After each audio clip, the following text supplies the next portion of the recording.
What up, guys? Your boy Quake back with a brand new episode of the Diverse Mentality Podcast, number 266, powered by the one and only Golden Eagle energy drink.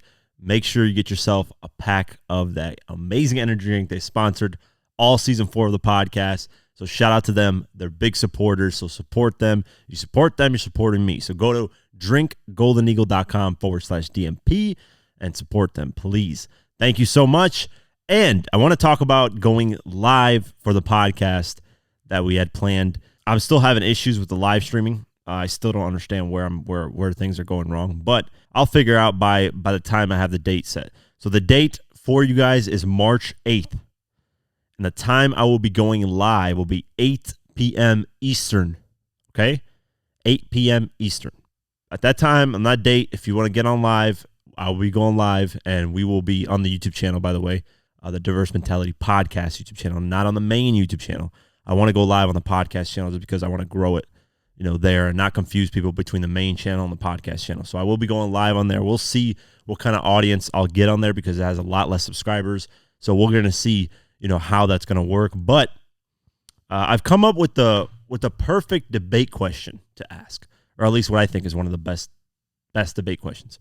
So I've been listening to Kanye West's 808s and Heartbreaks. And that album, first off, it's fucking amazing. I think it's one of the best albums that Kanye's released, if not the best. I kind of sometimes go back and forth with Graduation and that, but around that time, 2007, 2008, that was like Kanye's peak. You might have even the best 3-album run in history, probably. From Kanye's Graduation to 808s to My Beautiful Dark Twisted Fantasy. Those three might be one of the best 3-album runs in music, period. We don't know. That's a whole different discussion, debate.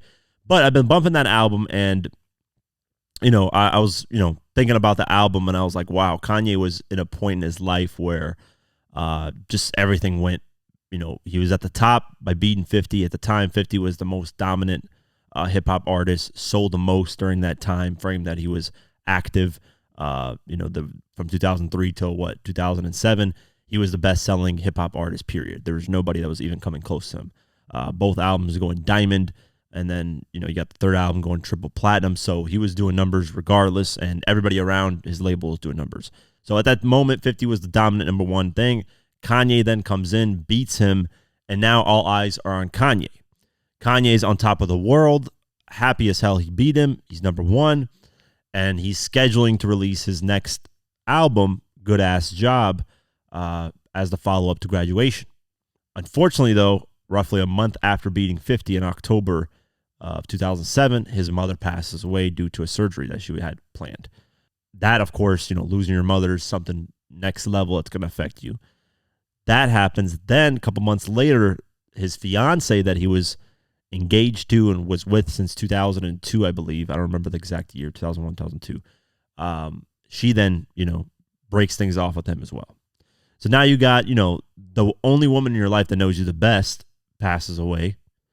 And then the woman that's supposed to be the next one that's supposed to know you the best, be your next partner in this thing called life, doesn't want anything to do with you. So that culmination of things, can change somebody completely, and it can, cause heartbreak. And that's exactly, then it changed from Good Ass Job as the album title to 808s and Heartbreak. And at this moment, Kanye used the I believe it's his TR 808 system to introduce 808s to hip hop and use it as a way to blend hip hop and singing into one with autotune. This is something that, the blending, the rapping and singing, people dibbled and dabbled with it, including T-Pain with the rapper turned singer. That's actually where Kanye basically says he got his inspiration from. Then Ja Rule dabbled with it, Chamillionaire dabbled with it. There's a few artists, before Kanye that dabbled with rapping and singing here and there. But they weren't like full on with it. Kanye decided just to go full on, have an album that's rapping and singing, blended into, and, you couldn't tell the difference between what was what. And introducing the 808s and production as well is something that wasn't done. And then next thing you know, that defines the next generation of hip-hop, basically. After that, everybody's using 808s to produce. Everybody's using auto-tune, singing, rapping, and mixing them into one. With everything that I'm saying right now, the reason why I'm mentioning all this is because the question in my mind was, what album was more influential?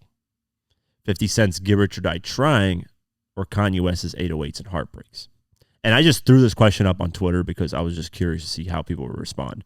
Granted, I do have a more 50 Cent biased fan base that, listen and watch me, but I do have, other fans that are fans of other artists that watch and listen to me too. So initially it started with just 50 Cent, 50 Cent, 50 Cent, but then people started putting in comments saying Kanye, Kanye, Kanye. So it was a good balance of responses. I got a bunch of Kanye's, I got a bunch of 50s responses. So that's going to be the question when I go live on May 8th, sorry, not April. May 8th, not May. What am I talking about? March 8th. Sorry, guys. If I said May 8th earlier, I don't know what's going on in my brain right now today. I have so much stuff going on at once. Things are just flying. March 8th on a Friday, 8 p.m. Eastern. I will go live. We will talk about, I'm probably going to do, I don't know how I'm going to do the show. I'll probably add some news topics just for fun, just to discuss. But I want to have the discussion. Whose album is more influential? 50 Cent's Get Rich or Die Trying or Kanye West's 808s and Heartbreaks? And then you can make the argument for 50 that, the whole mixtape thing that he did, that's what led up to Get Rich. And that's what people saw as successful and then started copying that blueprint and formula. So that's one of the arguments you can make for Get Rich. You could also make the argument that, a lot of drill and hip hop that came from, all the drill music that we hear got inspired by 50. In that drill thing, you can also say the production side got inspired by Kanye because there's still 808s in the production in that. So it's a great question. And where I lean, I've kind of gone back and forth. There's moments where I said 808s and there's moments where I say Get Rich. But what I'm going to do when I go live, I think what I want to do, I might change my mind on this. I don't know yet because I haven't figured it out 100%. But what I want to do is basically play devil's advocate. So if somebody calls in and says, I think 808s is the more influential, I will jump on the other side and say 50s Get Rich. And if somebody calls in and says Get Rich, I'll jump on the other side and say 808s. Just for debate purposes, because if we just agree, or maybe I'll just voice whatever I feel at that moment, that opinion that I have at that moment. I think either that, or just go back and forth with people and just play devil's advocate, because I'm really torn with this question. Like, I'm pretty much in the middle. I think it's pretty evened out, and I don't really have questions like that where I'm like in the middle. I usually have a side I take, and that's what I feel. But for this one, I don't know. It's just it's a very tough. I don't think it's clear cut. I think anybody that's thinking it's clear cut doesn't know music, and that's no disrespect to anybody. Anybody that thinks it's a clear cut answer and it's an easy answer does not know music, because it's easy to see the influence Kanye had with 808s. Like, easy. Everybody right now is basically 808s singing, rapping. And I remember when Kanye dropped the album, everybody was giving him shit, flack, saying this is a horrible, and here's the props you got to give to Kanye, right? Huge props. He did this at the best moment possible, with the most courage possible when it comes to artistic. When I'm speaking of courage artistically, right? I encourage artists I love when artists jump out their box and try something completely new. Some of them execute it perfectly. Some of them don't execute it perfectly. And Kanye at that moment, a lot of people thought it was a bad album, but as years went on, and that's the thing, when you jump out the box and you're pushing the envelope for the sound of a genre, most people aren't going to agree with it. They're not going to like it. That's just the reality, because you're so far ahead that by the time people realize it's great, they're going to finally catch up, and you're going to be on to the next thing. And that's what Kanye's 808s was. It was so far ahead of everything, so futuristic ahead of time in terms of music, that most people didn't like it when it got released. And that's, you could say kind of with Drake's Honestly Nevermind album. I don't know. I don't like it when it came out, but who knows? This might be the thing that influences other artists 5-10 years from now to do dance hall and house music type stuff. I don't know. I'm not saying that Drake's the dance hall house music god of that type of genre of music, but no, I'm just saying, like, his influence, how big he is to do that type of sound. To me, it wasn't executed properly, but who knows? I'm just maybe speaking it right now. Maybe in the future I'll be like, damn, this was a perfect album that I didn't understand the future, how ahead he was with the stuff. So that's the thing you got to give Kanye props for. The fact that everybody had their eyes on Kanye after beating 50, because you just beat the best-selling hip-hop artist for the last 4 years. You beat him, Now everybody's got their eyes on you, and you didn't just like slightly beat him. You whooped his ass with 300,000 plus copies over. So all eyes were on Kanye. He could have just stick to the original sound, stick to the same formula. Instead, he completely jumped out the box and did something different, which takes a lot of courage, and it was the right time to do it, especially when all eyes were on Kanye at the time. But yeah, I want to ask that question: what's the more influential album? Kanye's 808s and Heartbreaks or 50 Cent's Give It Should I Try? I kind of look at 808s and Heartbreaks as the modern generation's Chronic from Dr. Dre, because when Dr. Dre dropped Chronic and he was using his sound, that influenced them the next 10, 15 years of hip hop. So that's basically how I view 808s and Heartbreaks in terms of like changing sound and music. But that's the question I'm going to have. So the reason why I mention is because it's going to give you guys a lot of time to think about this. So I'm not just hitting you guys randomly with a question. So take your time, think about it, go bump both albums. I'm not talking about album quality. I'm not saying, hey, which album's better to me? Give It Should I Try? And obviously is clearly the better album. I'm just saying influence. Take your opinion out of the music. Don't just judge the music. Just judge the impact of the albums. Don't look at sales too. I know Give It Should I Try and outsold 808s by a huge margin. That's not the discussion here. We're just talking who got influenced by these albums. What's going on from these albums? What birthed from these albums? That's basically the question. It's not about who sold more. It's not about what music's better. None of that. So yeah, think about it. March 8th, Friday, 8 p.m. Eastern. I will go live. I will have that question. And I'm open to take any calls. I'll have the call thing on the screen. As long as people are respectful, mind you, I'm not going to, we're going to have a civil debate, because when you're going live, sometimes you're going to have people that troll, talk shit, whatever. Civil debate. If you speak over me or I speak over you, this is not going to work. It's that simple.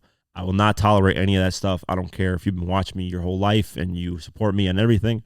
We got to be civil people here, respectful, and just have great conversations about hip-hop. I think it'll be cool. I think it'll start a new trend, hopefully, in the YouTube world where maybe people can go live and discuss hip-hop with people. I think that'll be really cool.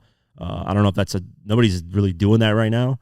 I know there are YouTubers that go live in the hip-hop world, but like have people call in, kind of like a radio show damn near, and debate. That'll be pretty cool, man. So that's it for that. Sorry for going on this crazy rant about this stuff, but I just want to let you guys know. That's going to be the question. What's the more influential album? Kanye's 808s and Heartbreak or 50 Cent's Give It Should I Try? March 8th, 8 p.m. Eastern. I'll remind you guys every single episode leading up to then. So look up the albums, go do your research, Googles and all that, and you guys got literally 2 weeks to prepare to debate me. So let's get into it. News. Kodak Black, man, I don't know what's gotten into him. I don't know what's going on with him. I hope he gets the help because this is not looking good for him. Kodak Black threw rocks at a photographer and threatened to punch a reporter shortly after his release from jail. Come on, man. That's not the way to act when you first get released. The Florida rapper walked out of Broward County Jail on Wednesday, February 21st, and almost immediately got into confrontation with the press. In a video captured by WPLG Local 10, Yak can be seen hurling rocks at a broadcaster's photographer while rambling incoherently. He also threatened to assault a reporter as he left the jail. The reporter for Local 10 confirmed that the police report had been filed against the rapper for his actions outside the jail as the rocks injured the camera operator. Kodak Black has been in jail since December after he was arrested for oxycodone possession, evidence tampering, and being improperly parked. The drug possession charge was dismissed after prosecutors could not determine whether Kodak had a prescription for oxycodone, as he had previously claimed. The 26-year-old eventually pleaded guilty to probation violation and was released on time served. His lawyer then responded to all the reports coming out, and this is what Kodak Black's attorney. He's been criticizing the media coverage around the rapper following his release from jail. Kodak, who appeared to get himself into trouble immediately after exiting jail after getting into confrontation with local media, has found a defender in his attorney, Bradford Cohen. Cohen slammed the mainstream media on Instagram for focusing on negative stories about the rapper, not positive ones, such as him donating money to the families of a slain police officer. That is very true. Even though he's his lawyer, he's getting paid to, help, make Kodak Black look really good. That is true, and I remember talking about that on the podcast. Like only the negative things would get coverage, and that happens just in general.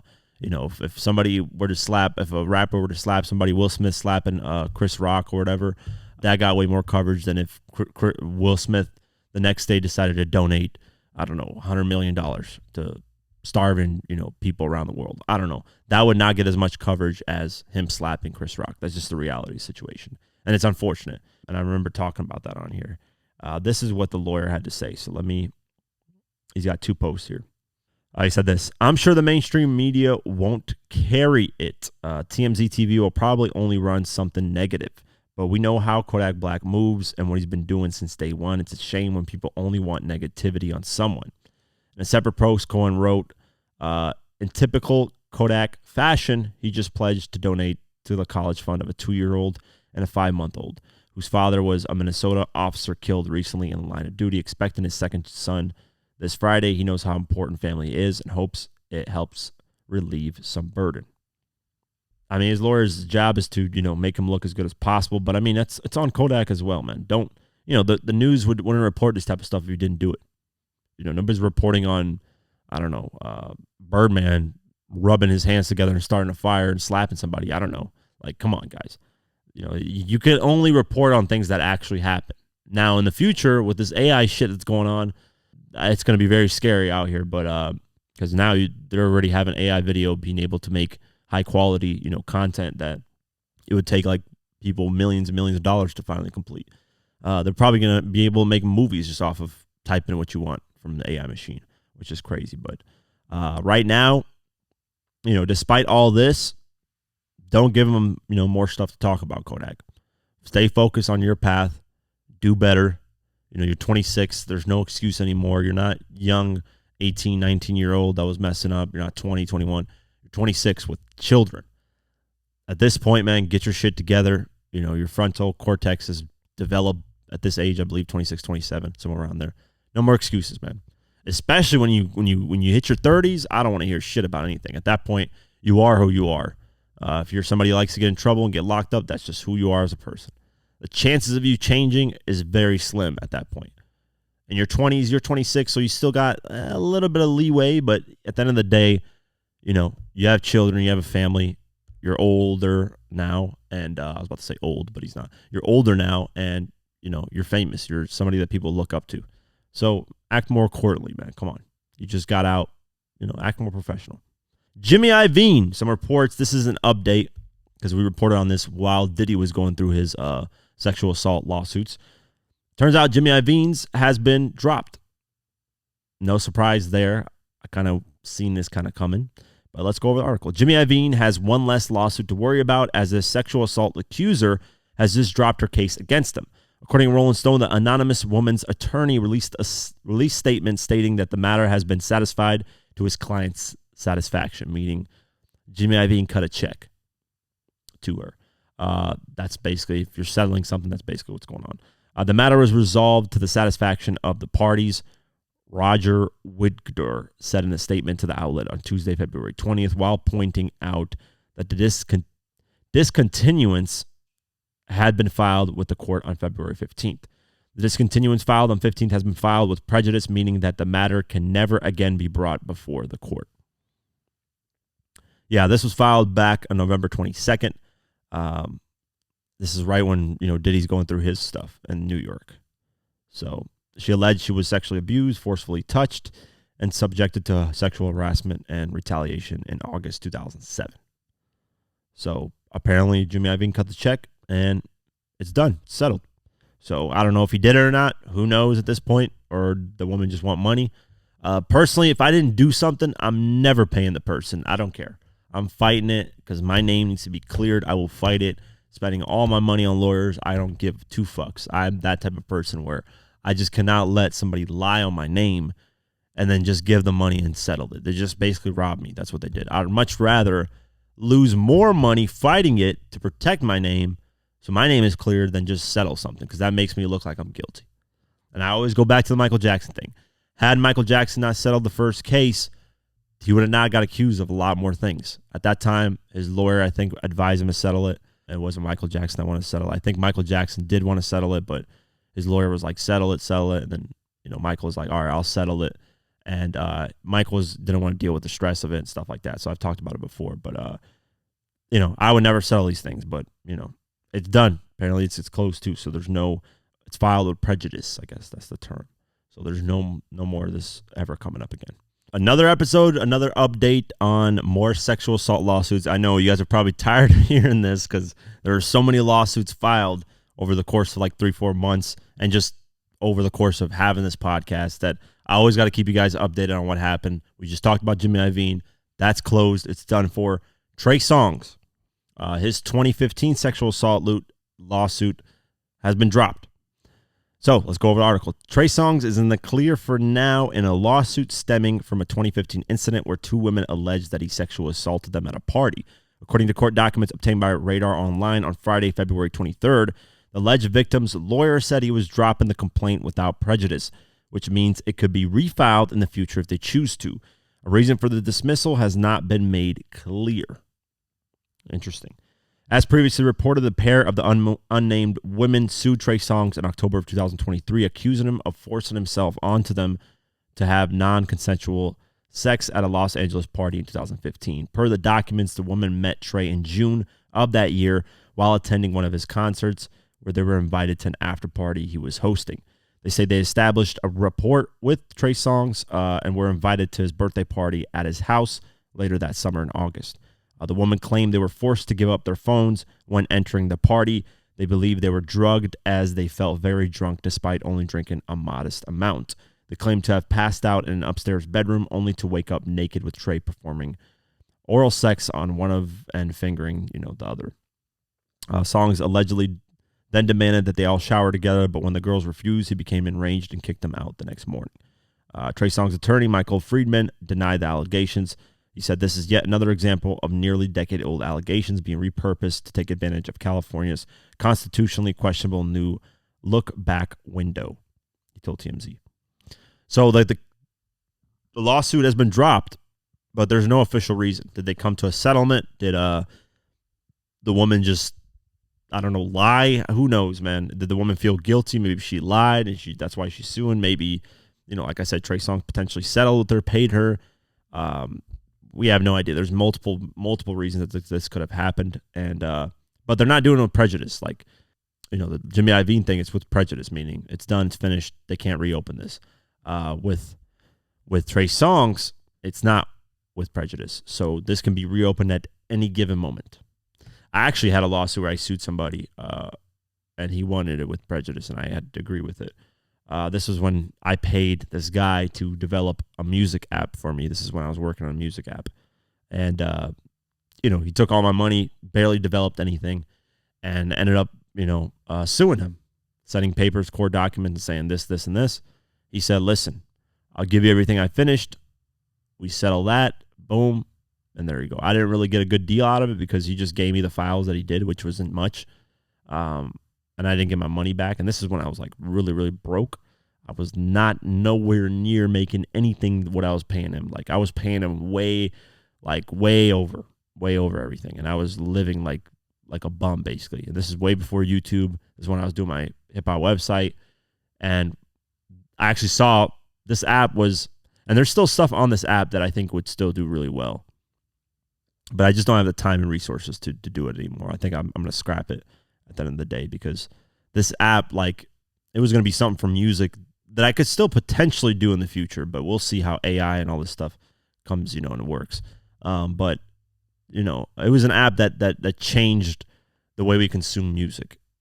And I think there's still elements of it that Spotify, Apple Music, and every other platform that's out there hasn't really utilized. So it's going to be interesting. I'm going to see in the future what I'm going to do. But, I had a lawsuit like that where, he wanted it with prejudice. And I was like, what the fuck is prejudice? I was like, how old was I at the time? It was 2016. So I was 21 at the time. So, yeah, these lawsuits things can be a pain in the ass, man. You're going through them. So, speaking of lawsuit, another one. And this is mainly dealing with shares of companies. And it's Jay-Z and Dame Dash. Unfortunately, these two, built something special, but are going back and forth in court over Roc-A-Fella and who owns what shares of this, what shares of that. Let's go over the article.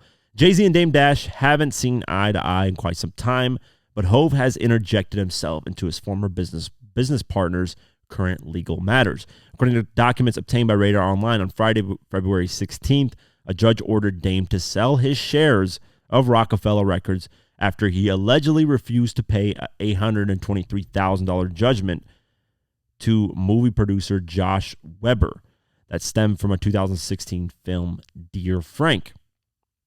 Both Jay and Kareem Biggs Burke objected to Dame having to sell his shares in an auction on the basis that company bylaws mandate that the board of directors must first approve the sell-off. However, U.S. Magistrate Robert W. Lehrberger ruled that the former exec's one-third ownership of Roc-A-Fella can, in fact, be seized to help cover the judgment since it is his personal property. In his 15-page decision, Lehrberger blasted Jay and Biggs for creating no sell-off clause during a 2021 board meeting that Dame did not attend or vote for. He ordered Roc-A-Fella to deliver Dame's stock certificate to the U.S. Marshals Service for an auction in 180 days. Jay and Biggs' main objection is less about siding with Dame, however, and stems from concerns that an outsider can purchase the intellectual rights of Roc-A-Fella. To address the issue, Lehrberger said they can participate in the auction and place the winning bid. So Jay-Z and Biggs can essentially buy Dame Dash's portion, which is a good battle in terms, like good response in terms of Jay and Biggs saying we don't want some random guy, owning 1/3 of Roc-A-Fella and making decisions about the label when he's never been a part of it. They can just buy it. And Jay-Z's a billionaire; he can afford to buy whatever the fuck that's worth. I think it was worth like $1.5 million last I checked. So. Unfortunate, man. Unfortunate. Continue on with Dame Dash. While he's dealing with that, he's facing a lawsuit. So Dame Dash he has a lot going on for himself, and he knows how to make money, but he's also facing a lot of lawsuits, a lot of issues with people when it comes to business, unfortunately. So let's go over this article. Dame Dash has just found out he's facing a whole new round of legal drama, according to documents obtained by Hip Hop DX. The documents were filed on Thursday, February 22nd by Christopher Brown on behalf of photographer Monique Bunn. Brown is requesting that the courts reopen Bunn's case of damages against the embattled Roc-A-Fella executive, claiming that the jury in the previous case didn't fully understand the nature of the damages Bunn had incurred as a result of Dash's alleged actions. According to the 285-page memorandum of law, Dame Dash confirmed the value of the photographies he allegedly withheld from Bunn and knew that he didn't properly compensate her for using the photographs the way he'd done. That is outside of the scope of promotional purposes. For this reason, Bunn argued the case needs to be reopened.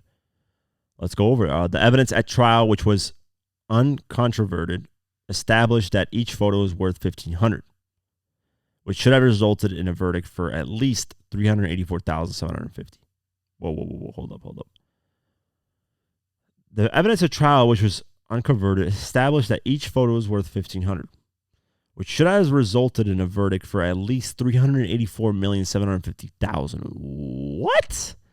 Bunn wrote in his memorandum of law, it is well known that the professional photographers earn much on their income through their licensing portfolio of photographs. And defendant's actions destroyed Ms. Bunn's economic prospects. The jury ignored the valuation evidence and awarded $0 to Ms. Bunn, with two N's. He continued, it is impossible to conceive how a jury can conclude that a professional photographer's portfolio of thousands of photos, as well as photography equipment, could be worth $0, especially when plaintiffs and the defendants both testify that the damage are in millions. A new trial is warranted under these circumstances. First, they're requesting way too much. I get it. There's a lot of photos there, and, she could license them, the Dame Dash photos or whatever photos that she has. She could license them for her to make money. But I don't give a fuck how many photos you got. You could have photos of Michael Jackson, Prince, the rarest photos of them all, to somehow convince a jury that those photos in total with licensing is worth $384,750,000. You know how much? That's why I had to reread it, because I just didn't understand. I thought it was $384,000. This shit says 384,750,000. I don't give a fuck what kind of photos you got. Unless you got photos of some secret evil shit with proof that it's real. Like, I don't know. Jay-Z and R. Kelly doing something on an island. something crazy, right? Something insane, right? Something that you can't imagine. Or a photo of an alien and it's proof that you saw this. I don't know. Something crazy. Then maybe you can come up with some kind of money. But 384 million, that's why the jury was like, nah, none of this shit's worth none of that. They said zero, which I disagree with, obviously. That's why they're doing a retrial because, it costs money to take those photos. It costs time, the licensing, you got to factor in all that stuff. So it's not zero.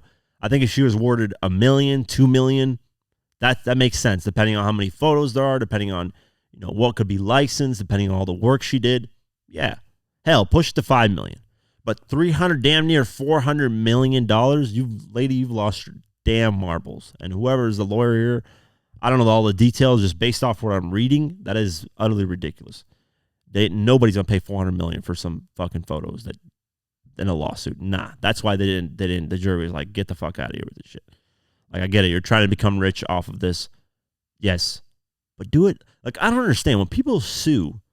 Like, why are you going for literally everything? Unless you have solid like case. Like, I'm talking everything is perfect. P's and Q's, everything is perfect.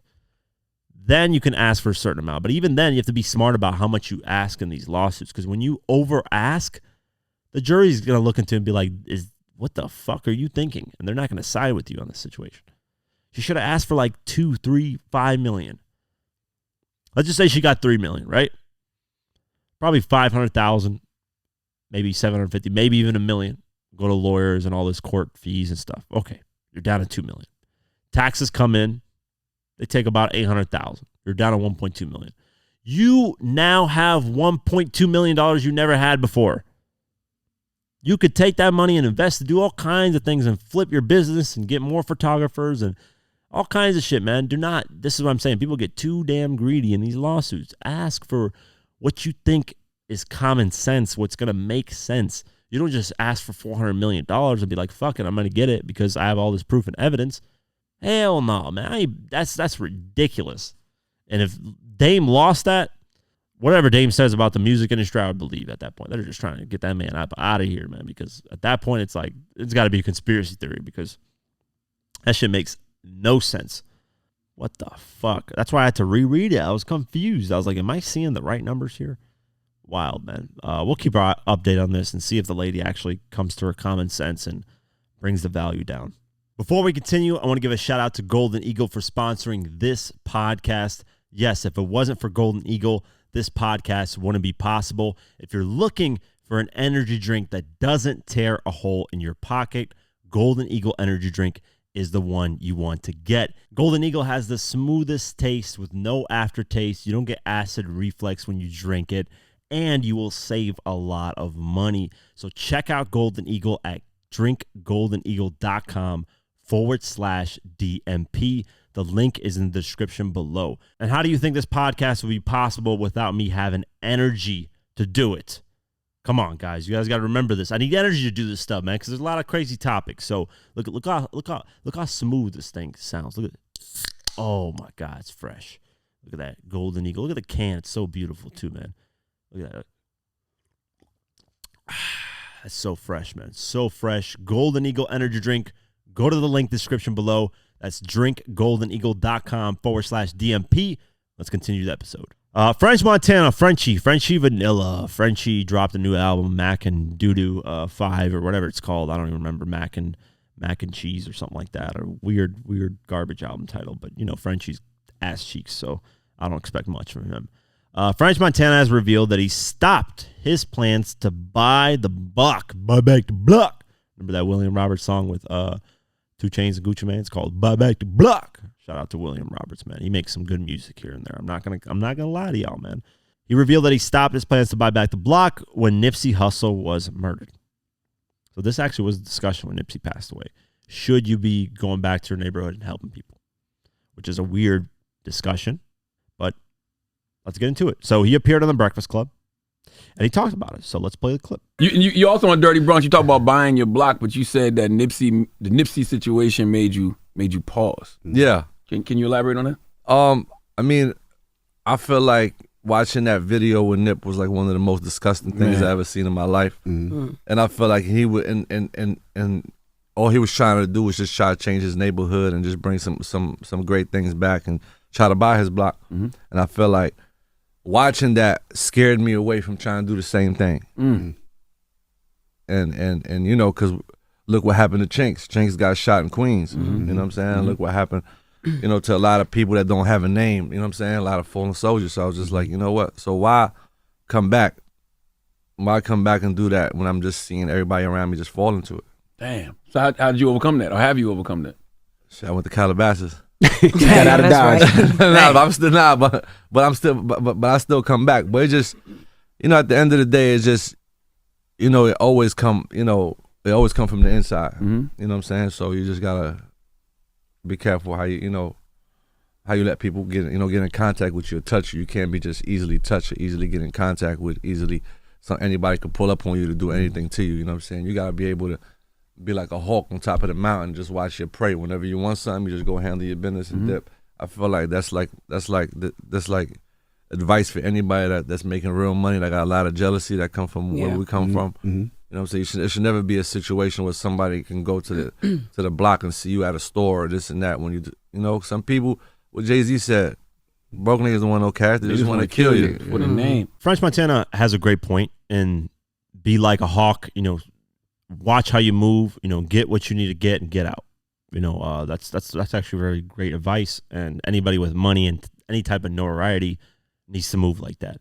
Now that I bought my car, the R8, you know, I don't drive it often. I don't drive it at night in areas where I'm not supposed to be at. I'm always very cautious when I'm moving around. I'm very aware of my surroundings a lot, to the point where it's damn near paranoid. Like, so I understand that. But to not give back and to not want to go buy back your block and just help because of that incident is, I think, stupid. Because if you look at all the incidents, even French Montana mentioning Chinks, this is incidents where they got too comfortable. Well, first, I want to fact check French Montana out of respect to Nipsey because, you know, I got too much respect for Nipsey too. Charlemagne should have checked him on this, but I don't think French knows. French said he attempted to buy back. No, he bought back the block. He owned that section. He bought it. That's his. It wasn't no attemption to do it. He bought it. So I wanted to fact check him on that before I go on. When you're in these type of areas, right, when these artists are in these type of areas, like French was talking about, sometimes it can come from the inside, somebody that you know, somebody that you trust. So watch, you know, who can get in contact with you. Get in where you got to get in. And leave. Don't hang around. Don't chill. Don't take photos with fans. I understand you can take a couple photos here and there. Move. Nipsey, unfortunately, that day, no security, went there, regular T-shirt, red shorts, took photos with fans. There was literally a photo, a little girl took a photo with him like minutes before he died. Yeah, I mean, that Nipsey thing just depresses me. I need to stop. I just get very, very emotional when it comes to that. Just such a sad situation, man. But he just moved very light that day, and he felt like he was comfortable that day. And he's always known that area. That's the problem, is you get too comfortable in areas that you grew up in. And, you know, if I reach a certain level and I go back to where, you know, I was living in Iowa for 16 years. I remember going back in 2019 with my red Audi RS5, brand new. This is a $100,000 car. I drove it over there because I just like driving car. I don't like my R8. I've been driving. I've been adding miles. I don't sit here and be like, oh my God, I got to protect my car. I can't. I like to drive. I don't care. You're going to live. You could die the next day. So it doesn't matter. So I took the car up there because I want to visit my friends I haven't seen ages, because the last time I went in Iowa at the time was 2016. So it was about 2.5 years, 3 years. So I decided to take the car up there, went with my friend, and I just could feel, not from everybody that I saw again, but I could feel from about 60% of the people, just energy. People were jealous. People were giving me these vibes like who the fuck do you think you are pulling up in this type of car? Are you trying to show off? When I wasn't. I don't give two fucks about materialistic things. I just liked my car. I wanted to drive my car. That's it. I had nothing about showing off. And if it ended up inspiring some people, cool, whatever the case may be. I just wanted to go with there. I could have rented a car as well, but I saved money. Why not just drive it up there? It's not a big deal. And I could feel that energy from people. Now, mind you, 5 years from now, I start doing big documentaries. I'm all these celebrities. I'm making millions, and it's publicly noted. Forbes, let's just say, says Quake made $12 million, whatever the case may be. And I go back to Iowa, and I'm over here in communities giving back and doing whatever these things. A lot of people that grew up with me at the area, they can end up having resentment and just do something. So that's what you got to be even when I was going back to Iowa and I was feeling that energy, I was very, very selective. And I never been back to Iowa since, because when I came back, my car, because of the negative energy, I don't know if you guys believe in evil eye. It's a thing called evil eye, where somebody is super jealous of you and they project this negative energy towards you, and then something bad happens to you. That's basically what I felt happened to my car, and then ended up with almost $30,000 in damages coming back from Iowa to Georgia, back to Georgia. And, ended up my whole car basically got destroyed. I had to get the white one, the white RS5, trade it in, get rid of it. And so that happened because of the energy. I felt it. I just could tell. I was like, man, I hope nothing bad happens, but I could just feel it. And then boom, that happened. So at that level, you have to move no matter what, man, as much as you know the area. Like right now, I go to Iowa. I know everything in that area in Cedar Rapids, Iowa. I know every place. I know a lot of people there. I move. And it makes me feel like I'm the king over there because I just understand it. Because when you're living in Atlanta versus Iowa, it's two totally different things. Atlanta's way bigger, a lot more people, don't know everybody, a lot more aggressive, a lot more just big city vibes. Over there, a lot chiller, a lot calmer. I feel like I run the roads. Like for example, here we drive 45 miles per hour on average. Over there, it's like 20, 25. So just transitioning to going over there, you feel like, what the fuck? Like it's such a slow pace and it feels very small and slow. But I know the whole area. I go everywhere I was going there. I just knew everybody, knew everything. It just felt like comfortable moving like that. But you never know. Somebody could have been like, yo, fuck this guy and just do something. And I did nothing to anybody. So it's like, that's what I mean. You just got to watch how you're moving, especially at that level. Even if you're not at that level, man, just watch how you move in general, man. Show respect to people. Be very aware of your surroundings. I've always been like that. No matter what kind of car I drove, no matter where I was at, doesn't matter. Great neighborhood, bad neighborhood, great people, bad people, night, day, whatever. Just move smart. And if you can carry, definitely carry, because, tote that thing when you clack.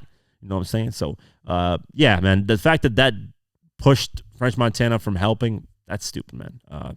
Do your thing, man, because whatever God has planned for you is going to happen regardless. Obviously, just move in a smarter way, though. Continuing on, speaking of French Montana, his dog attacked somebody, and he wants $2.3 million for that attack. So let's go over the article. French Montana might have to cough up a few $1 million to compensate a former employee who claims to have been viciously attacked by the rapper's dog a few years ago. On Wednesday, February 21st, Rolling Stone reported that a Los Angeles landscaper named Jason Leva is asking for $2.3 million default judgment for the injuries, trauma, and expenses stemming from an alleged attack in 2019 by the New York MC's Tibetan Mountain Dog. More specifically, he's seeking $1.5 million for physical agony, $10,000 for medical bills, and $350,000 for future expenses. Future expenses? What? Anyways, because the unforgettable hitmaker has apparently not responded to the plaintiff's attempts at serving the complaint, a judge has now set the date for March 25th to consider the above demand. I entered the premises, and without warning or provocation, the dog mauled and bit me, tearing at my shoulder and hip, causing severe injuries which required stitches and injured my lumbar spine, Levi said in court statement. I am in constant, intractable pain when bending, standing, or sitting for long periods of time. He continued, because of this chronic pain in my back and shoulder from which I have unable to get relief. It's supposed to be shoulder, but it says should. I am seeking further medical consultations to find out if I may be a candidate for lumbar or shoulder surgery. If I am not, I'm afraid that I will suffer for severe, intolerable pain for the rest of my life. Yeah. Wild, though, like 2 years back, the French Montana was taken to court by a different employee for the same reason. Damn, this dog is costing French Montana a lot of money, man. Train your fucking dog properly. And that's probably not French's fault because he's busy sipping French vanilla lattes and pretending like he's a good rapper. So that's probably not his fault. It's probably the trainers. He needs to hire some trainers, train his dog. I'm sure his dog doesn't listen to him because he's such a horrible rapper that I mean, how can the dog listen to him? Come on, man. Anything that comes out of French Montana's mouth makes no sense when it comes to music. So, poor dog has to deal with hearing French Montana's music all day. I feel bad. That dog should sue French because that's why he's attacking people. Let's be honest here. He's attacking people because of all the stress and every day having to hear French Montana's music. Come on, man. That would make any sane person go insane. Come on, guys. French, let that dog be free, man. Let him get out of there. He's showing clear signs of mental illness from listening to your music. He's losing his mind. Let that dog be free, man. He's going to keep costing you money like this. Damn it, Frenchie. Mac and Doodle Cheese 5 is out right now, Frenchie. I think it's 5. Is it 6, 7? I don't know which one, man. He's got so many garbage projects. I don't remember which one it is. Kanye West, man. Speaking of Kanye earlier, Kanye is dealing with his own lawsuit. So let's go over it. Kanye West's leaked anti-Semitic rant made it on the set of Fox News' Tucker Carlson tonight. That has led to a man being indicted. Tim Burke, a freelance journalist, was indicted on more than a dozen charges after the FBI searched his home and seized his computers. Burke was charged with 1 count of conspiracy, 6 counts of accessing a computer without authorization, and 7 counts of intercepting or disclosing wire or oral or electronic communications. Though the indictment does not mention Fox News, West, or Carlson by name, it accuses Burke of hacking computers owned by a multinational media company headquartered in New York City. The Tampa Bay Times confirmed that the charges relate to the footage of West and Carlson that leaked in October 2022. The leaked footage was of an unaired interview segments between West and Carlson in which the rapper made a number of anti-Semitic comments and spread conspiracy theories that Jewish people control the economy. Now, the reason why I want to talk about this is I've actually gone through something like this where somebody's secretly recording things in an enclosed environment. I'm not going to say what it is, what the situation is, but it was very, very secretive information. And in New York, I don't know where this was at. I think it was New York. I could be wrong, but I believe it was New York. Yeah, New York City. So in New York, the law in New York is you cannot secretly record somebody without their, and that's the law pretty much all over America, but in New York, it's fairly strict. It's a felony. Felonies are no joke. So if somebody records something privately that we were supposed to do privately, no cameras are supposed to be on, somebody secretly records it and puts it out, this is what happens. So that actually happened to me in a situation. I'm not going to mention it. I'm not going to mention who. The person was fired off my team promptly once I found out.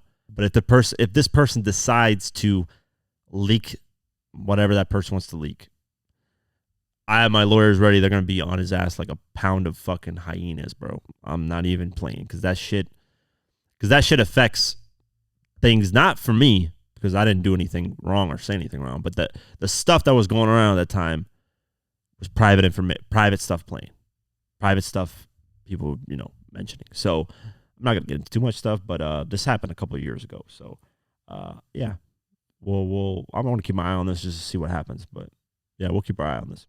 Continuing on with Kanye, this is great news. And this is why I applaud Kanye for going independent when releasing his album Vultures. Because this is a crazy statistic that Billboard released and compared to other albums. So let's go over the article. Kanye West and Ty Dolla $ign's Vultures saw 7 figures in revenue from just its first week. Billboard did a numbers breakdown in a piece published on Wednesday, February 21st. As previously reported, the album released independently through the distribution company Label Engine, which advertises that clients get 82.5% of the revenue. Way more than a major label, by the way. With artists of this stature, it's likely they worked out an even higher number in the realm of 95%.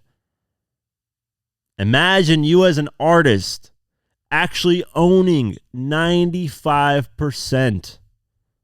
Why is this not why isn't every artist following this? Why isn't, and I know I said this on Twitter, right? I said, hey, what Kanye's doing independently, it's amazing. Everybody should be doing it. And somebody hit me with, but Kanye has the money to do it. I'm not saying some fucking random Joe Schmo or some low-selling artist. No disrespect to those people, Joe Schmoes. Shout out to Joe Schmoes. But I'm talking about Kanye level. I'm talking about Drake level. I'm talking Eminem level. I'm talking Jay-Z level. I'm talking these guys who are multimillionaires that can easily do things independently to set the standard. And then through that, they can fight for smaller artists that go independently so that they get a fair share of stuff and they get proper promotion. Because here's the thing. When these artists leave these major record labels, what's going to happen is these labels are going to have to adjust. And they're going to be like, fuck, now there's no value. We're not providing that value. How can we provide a value? Well, we can promote your product now, which labels don't really promote anymore, man. Come on, guys.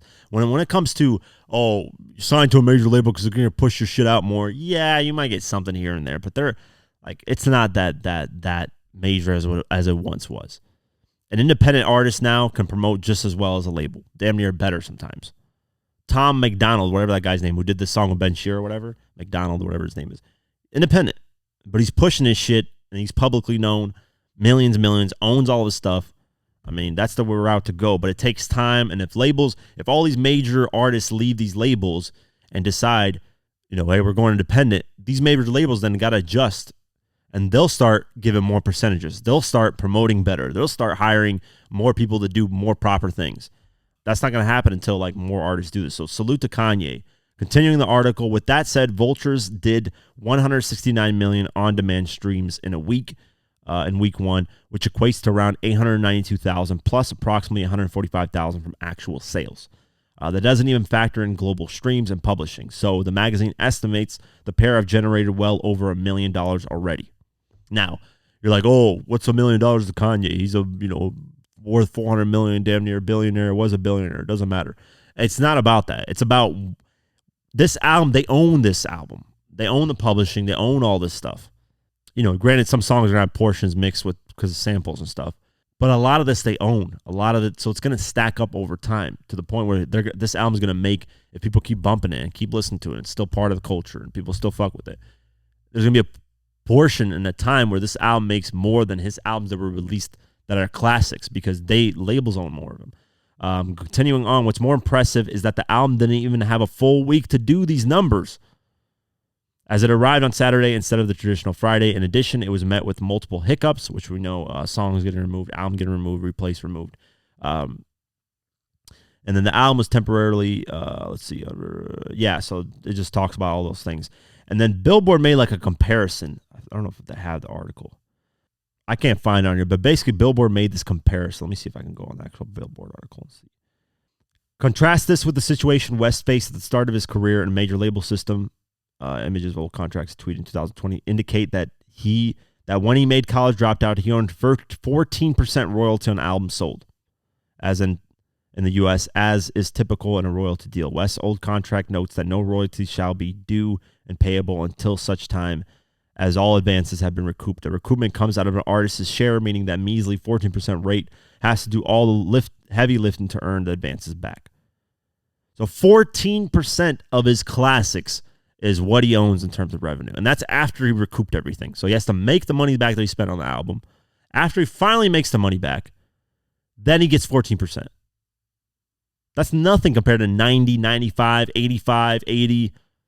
Like, that's a huge difference. In theoretical example, if West was in this deal and had just $1 million in recoupable expenses, such as an advance associated with the album, which would be low for him, historically speaking, that release would need to generate more than $7 million in total sales income for him to recoup and start earning money from his music going forward. See? If he was stuck in that same deal, $1 million, let's just say you got an advance for an album, which obviously Kanye's albums cost a lot more than $1 million to make. Let's just say it's $1 million. It would take up to $7 million. $7 million to finally recoup the money. That is just robbery.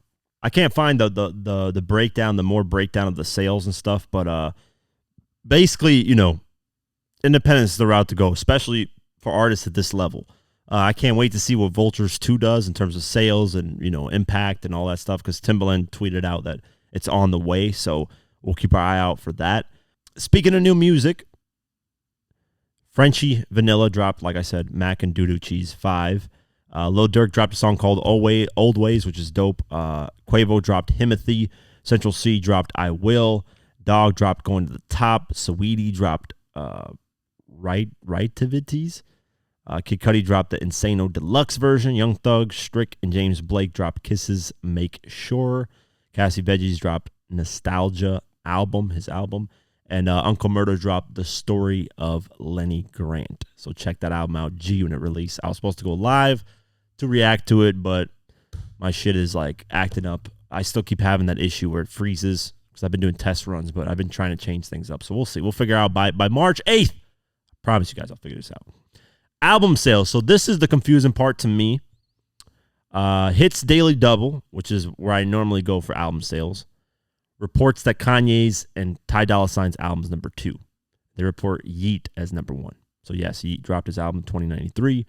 And let's go over the Hits Daily Double, and then I want to talk about the Billboard, what they're saying.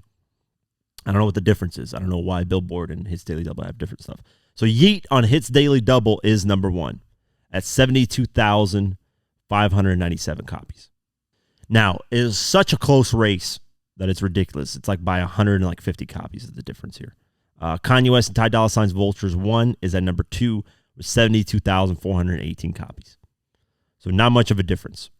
We're talking like 100, 160, 170 copy difference in terms of Hits Daily Double. So going on Billboard, though, Billboard said Kanye is number 1. It said Kanye West and Ty Dolla $ign's Vultures 1 spends second week atop Billboard 200. Ye, formerly known as Kanye West and Ty Dolla $ign's collaborative album, spends the second week at top 200, earning 75,000 equivalent album sales in its second week in U.S., which is down 50% according to Luminate. Vultures 1 is Ye's first album to spend multiple weeks at number 1 since 2011's Watch the Throne. So it's been a minute. Apparently then Yeat's album debuted at number 2 with, let's see, how much did he do? He did 72,000. No, it said 70,000 equivalent. So I don't know. They got the numbers weird here. Hits Daily Double got like on the T in terms of sales. They say Kanye's did 75,000. Yeats did 70 to 72. So I don't know. I don't know if you guys want to go by Hits Daily Double or Billboard. Billboard's obviously more credible, and it's going to be, in history as number 1. So I'm going with Billboard on this one. I don't know why Hits Daily Double has a little bit different. Very interesting. But continuing on the charts, Morgan Wallen's number 3 at One Thing at a Time with 64,000. Noah Khan's Stick Season's number 4 with 58,000. SZA SOS at number 5 with 46,000. Taylor Swift 1989 is at number 6 with 45,000. Taylor Swift Lovers at number 7 with 44,000. Drake For All the Dogs at number 8 with 43,000. And Taylor Swift Midnights is at 9 with 40,000. And 21 Savage American Dream is at number 10 with 37,000. Continuing on, Travis Scott's at number 14 with Utopia at 32,000. And Drake Take Care is at number 27 with 21,000. Nicki Minaj Pink Friday is at number 32 with 20,000. Metro Boomin Heroes and Villains at number 36 with 19,000. Eminem Curtain Calls at number 39 with 18,000. Lil Baby My Turn is at number 43 with 17,000. Usher Coming Home, which was number 2 last week, dropped all the way down to 44 at 17,000. And then a bunch of Post Malone. The Diamond Collection, number 47 with 17,000. Post Malone Hollywood's Bleed, number 49, 16,000, which I don't really normally read, but that's the sales on those albums. So yeah, Kanye scored second week at number 1. So shout out to Kanye, all independently, by the way. Even though Kanye's name is big, that's what I'm saying. Go independent, guys. If you're at that level, please. If somehow Drake or Eminem or any of these big artists are watching this, the chances are 0.0001%. If you are, go independent, man. Set more of an example like Kanye did. And that's it for today's episode of the Diverse Mentality Podcast. Support our Season 4 sponsor, please. Go to drinkgoldeneagle.com/DMP. Get yourself a 24-pack of the energy drink. Support them. You support them, you're supporting me. So thank you guys so much. Spotify, Deezer, Pocket Cast, YouTube, all that. Watch it, share it, like it, and have an amazing night, day whenever you're listening to this. And peace.